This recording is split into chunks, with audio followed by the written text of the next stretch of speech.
Revolutionary greetings, comrades. In the last few days, we have seen some members of Zanu PF Central Committee, Warvets, and the other supporters of Zanu PF objecting to the 2030 agenda as advanced by the Mnangagwa loyalists. Emerson Mnangagwa wants his term of office extended. In his public statements, firstly on a TV interview, I think it was in China or somewhere, and also at the Zanu PF conference, firstly in the interview he said he's not willing to extend his term of office. At the 2024 annual conference, speaking through Patrick Chinamasa, the legal person, he said he has no intention of staying longer than his term of office, even though in that conference a resolution had been passed by Zanu PF to extend his term of office. So we're seeing war veterans and some members of the Central Committee of Zanu PF holding press conferences, distancing themselves from this, condemning the actions of those that are saying Emerson Mnangagwa should stay beyond the stipulated 5-year term.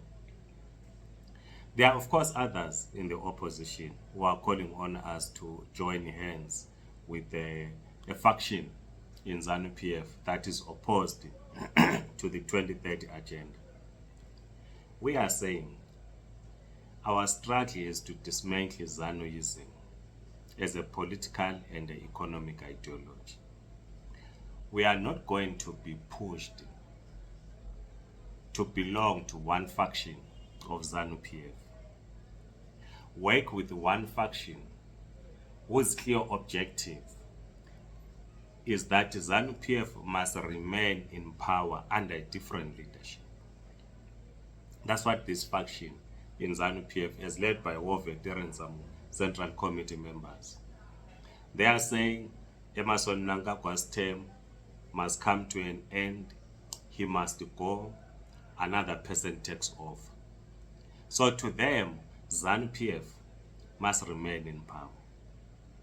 We are opposed to Zanu PF ourselves.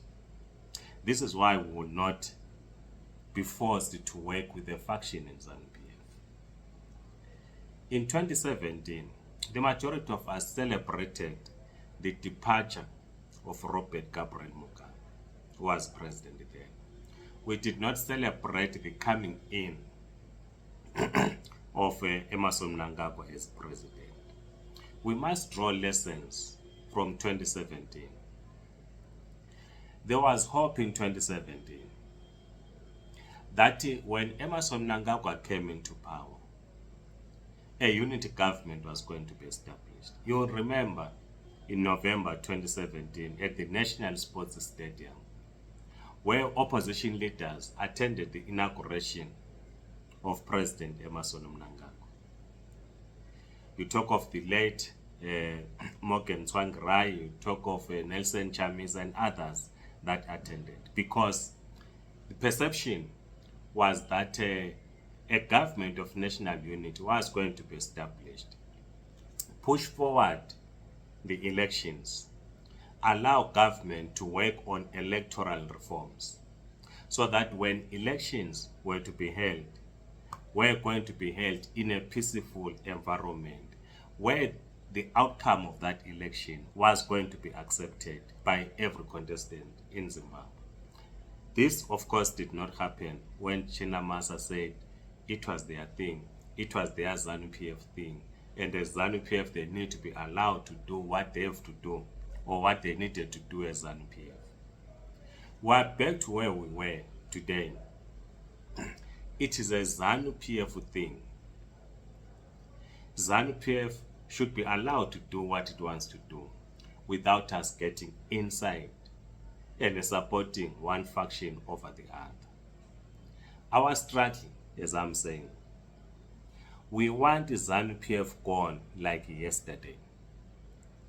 We are calling on all activists not to be blindfolded by the actions of the war veterans and some members of the Central Committee. to an extent that they see them as saviors. No. We must organize ourselves around a common agenda. And the common agenda is to dismantle Zanuism as an ideology. And the first step in dismantling Zanuism is to remove Zanu PF from power as a political institution. It is not to reform. We are not fighting to reform Zanu PF. That after every 10 years, a new leader in Zanu PF must emerge, as what these all veterans are saying. No. We want Zanu PF gone. So progressive civil society, trade unions, and ourselves political parties must not find ourselves clapping hands for one faction inside the Zanu PF. Because their desire is that the Zanu PF must continue to be in power, but continue to be in power under a new leadership. While we are saying we must, as a matter of urgency, remove Zanu PF from power. It has caused suffering to the people of Zimbabwe. Even if Mnangagwa goes in 2028 or goes today, a new leader emerges from Zanu PF and take over, Zanu PF will not do anything for the people of Zimbabwe. We are talking of people that have been part of the leadership of Zanu PF for the last 45 years. There is nothing new that will emerge from inside the Zanu PF. So it is critical, therefore, that all of us as activists, we must organize ourselves, push for the removal of Zanu PF from power, because it is the first step in dismantling Zanuism. So let us not be sidetracked by war veterans who are holding press conferences, members of the Zanu PF Central Committee holding press conferences, saying they are objecting to the 23rd agenda. We object to the 23rd agenda ourselves. We do not support them.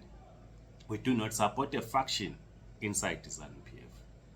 We want Zanu PF as a political institution gone if we are to rebuild our economy in Zimbabwe. Please write your comments, like this video, subscribe to this YouTube channel. If you're on TikTok, please do follow us. I am Mnangagwa Nicholas Mabena. Otherwise, Amandla Comrades, Red Salute.